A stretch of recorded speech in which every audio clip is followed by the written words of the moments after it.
మనము ఇప్పుడు lung cancer symptoms ఎర్లీగా ఎలా కనుక్కోవాలి, లంగ్ క్యాన్సర్ని ఏ ప్రాబ్లమ్స్ ఉంటే ఇది లంగ్ క్యాన్సర్ యొక్క ఎర్లీ సిమ్టమ్స్ అని మనకి సస్పిషన్ రావాలని తెలుసుకుందాం. First and foremost persistent cough. మీరు కాఫ్ పర్సిస్టెంట్గా వస్తుంది, రిపీటెడ్గా వస్తుంది, మోర్ దెన్ 2 weeks అయిపోయింది, ఏ మెడిసిన్స్ వేసుకుని తగ్గట్లేదు ఒకటి.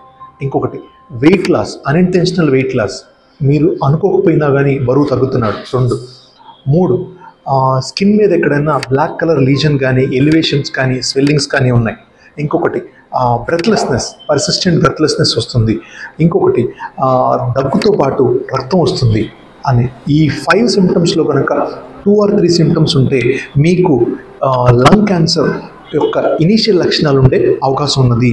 సో ఇలాంటి సిమ్టమ్స్ని నెగ్లెక్ట్ చేయకుండా ఇమీడియట్గా ఏదైతే required doctor consultation and required test చేయించుకోవడం అనేది చాలా మంచిదండి.